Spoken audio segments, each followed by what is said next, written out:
নদ নদীর পানি কমতে শুরু করলেও স্বস্তি ফেরেনি গাইবান্ধায়। নদী ভাঙনের কবলে পড়েছে অন্তত 40টি পয়েন্টের বাসিন্দারা। বিস্তারিত জানাতে ব্রহ্মপুত্রের পাড় থেকে সরাসরি যুক্ত হচ্ছেন সহকর্মী হেদায়েতুল ইসলাম বাবু। যাচ্ছি তার কাছে। গত দুদিন ধরে গাইবান্ধায় যে যমুনা, ব্রহ্মপুত্র, করতোয়া, ঘাঘর, তিস্তা সহ সবগুলো নদ নদীতে পানি কমতে শুরু করেছে। তো পানি কমা শুরু হলেও এই জনপদের মানুষের মধ্যে যে আতঙ্ক, সেই আতঙ্ক কাটেনি। কারণ পানি কমার সাথে সাথে বিভিন্ন এলাকায় যে ভাঙ্গন, সেই ভাঙ্গন কিন্তু কোনোভাবেই কমেনি। আমরা একটু দেখাবার চেষ্টা করছি আপনাকে। এই যে দেখছেন, এই দৃশ্যটি হচ্ছে গাইবান্ধার ফুলছড়ি উপজেলার কঞ্চিপাড়া ইউনিয়নের পূর্ব কঞ্চিপাড়া গ্রাম। এই গ্রামটির বয়স অন্তত ১০০ বছর।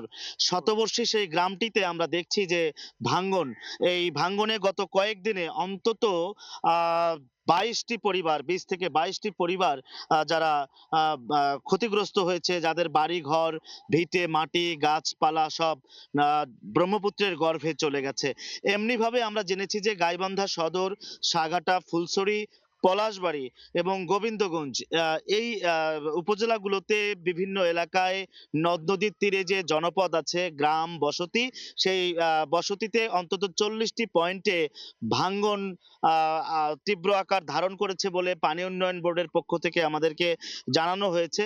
তার মধ্যে বেশ কিছু পয়েন্টে পানি উন্নয়ন বোর্ড জিও ব্যাগ ফেলে ভাঙ্গন ঠেকাবার চেষ্টা করলেও আমরা এই জায়গাটিতে এখনো দেখিনি পানি উন্নয়ন বোর্ডের পক্ষ থেকে তেমন কোনো কাজ করতে। তবে এই নদী পাড়ের বাসিন্দারা যেই অভিযোগটি করছেন যে বেশ প্রতি বছর বর্ষায় এই জনপদগুলো ভাঙ্গনের শিকার হয়, এবারও তার ব্যতিক্রম হয়নি। কিন্তু স্থানীয় যে জনপ্রতিনিধি যারা আছেন, সংসদ সদস্য কিংবা উপজেলা প্রশাসন, জেলা প্রশাসন, স্থানীয় ইউনিয়ন পরিষদের যারা প্রতিনিধিত্ব করেন, ইউনিয়ন পরিষদের চেয়ারম্যান, আসলে তাদের পক্ষ থেকে আমরা তেমন কোনো তেমন কোনো পদক্ষেপ এখন পর্যন্ত দেখিনি। শুধুমাত্র শুকনো খাবার দেয়া ছাড়া এই মানুষগুলোকে পুনর্বাসন করা, যারা ভাঙ্গনের শিকার হয়েছে তাদের জন্য মাথা গোঁজার ঠাঁই গড়ে দেওয়ার যে ব্যবস্থা, সেরকম কোনো ব্যবস্থা আমরা এখন পর্যন্ত দেখিনি।